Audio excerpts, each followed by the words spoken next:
try and sync the audio. Yeah. I knew you do it.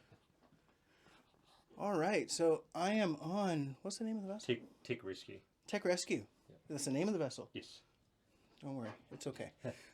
I'm on Tech Rescue with Dane, who's Operations Manager for the Coast Guard here in Tauranga, and we're just going to have a quick yap about the Coast Guard and the upcoming Respect the Water campaign and what that means to him and his crew. So I'll hand it over to a really quick introduction. Kia ora, my name is Dane. Hold on to Yeah, it. I'll hold on to this. My name is Dane Robertson. I'm the Operations Manager at Tauranga Coastguard. Tauranga Coastguard is a volunteer organisation, meaning that I'm really the only paid full-time person, and my job is to make sure that everything is working well for our volunteers that go out onto the water, and ensure that everyone who needs help will get the help that they need to get them back home safely. Coastguard in New Zealand is a organisation that is there just to help people. It's a search and rescue operation. If you're out on your vessel and you break down, we'll come and help you, and we can either help you get it started so you can get back safely, or we'll tow you back and take you back to your the place where you left to take onto the water anyway. We don't we're not the police, not customs, we're not fisheries. We don't do anything like that. We're here simply to make sure that you have a good time on the water, and if you don't have a good time, we're there to help you to get you back safely to your whānau. Cool.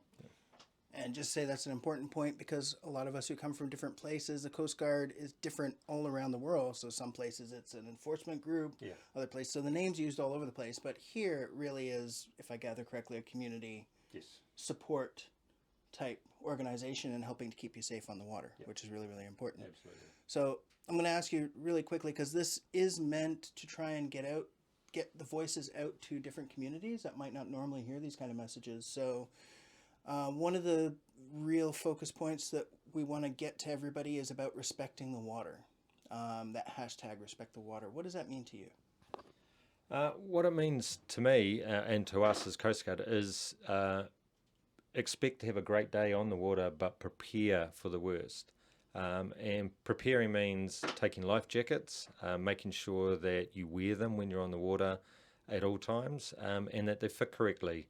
And life jacket that doesn't fit correctly is probably just as dangerous as not having a life jacket at all. Another thing that's really important is tell Coast Guard where you're going. You can do it either via a VHF communication, or you can actually download a free app on your phone, a Coast Guard app, and then you can actually just log it in yourself, and Coast Guard will know where you're going out, how many people are on board, and when you intend to return. That's really important, because if we need to go and find people and we have an idea of what time they left and where they were intending to go, it really limits down where we need to search. Another thing that's really important is to ensure, it may sound odd, ensure that you have enough fuel on your boat. And our rule is 1/3 of fuel to get to where you want to go, 1/3 to get back, and 1/3 for reserve.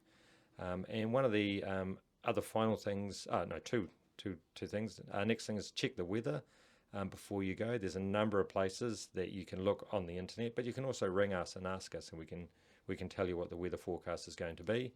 And the final one is tell people at home when you intend to be back home, and if you're not home by then and they haven't heard from you, they are to call the police or emergency services. The last thing we want is people sitting at home really, really worried, thinking, should I or should I not call? Because that's what we're here for. We're here to help and make sure we can get families back home safely. Cool.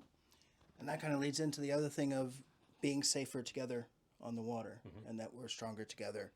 A lot of the stuff you're saying, it gives me the impression that you shouldn't be alone on the water, that being alone and in trouble on the water is not a good idea. I have a feeling. Yeah. So do you want to say anything about that really quick? Yeah, I always think Coast Guard's a little bit like what we would call the Automobile Association, the AA. So if you break down in your car, you can call up the AA and they'll come and tow you back. But also if you break down in your car, you can get out of your car and start walking to wherever you want to go, and you can walk to get reception if you have a cell phone on you. When you're out on the water, there is no walking, and what looks fairly close is not close once you're in the water and you're trying to swim. It's actually, most of the time, it's impossible to get where you're going. So it's really important that you also have two forms of communication, so that if you are in trouble, you have two different ways of actually getting help out there, so that someone can actually hear that call for help and come and get you. So it's really important to really talk about where you're heading, when you intend to return, so that everyone knows that where you're going and that you'll be safe. And if you get in trouble, we know we'd actually start looking for you. Cool.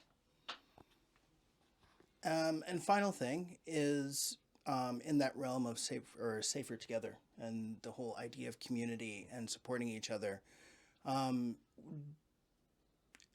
Since you're speaking to hopefully wider communities who might not normally hear these kind of messages, what would you say to those wider communities as it with regard to their relationship with Coast Guard?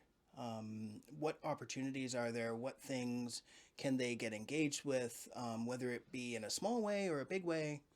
If you could speak to that a little bit. Absolutely. We're based at Sulphur Point, opposite the marina here, 72 Keith Allen Drive.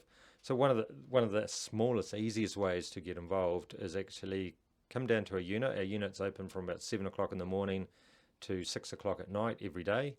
And to speak to somebody who's in the radio room or in the office if you have any questions. And our volunteers and myself and all the team that is at Tauranga Coastguard will be more than happy to answer any questions that you have. Another way to get involved is to volunteer. We have radio operators who sit at a desk and take in all the calls that come in, VHF calls, and record them on a computer so that we can actually have a log and a system to understand who's out on the water, where they're going, and when they intend to return. And if anyone gets in trouble, usually the radio operator is the first person that will answer that call for help. And also too, if you're really super keen, we have crews. We have 4 crews, and they rotate on 1 week every month where they will be on 24/7.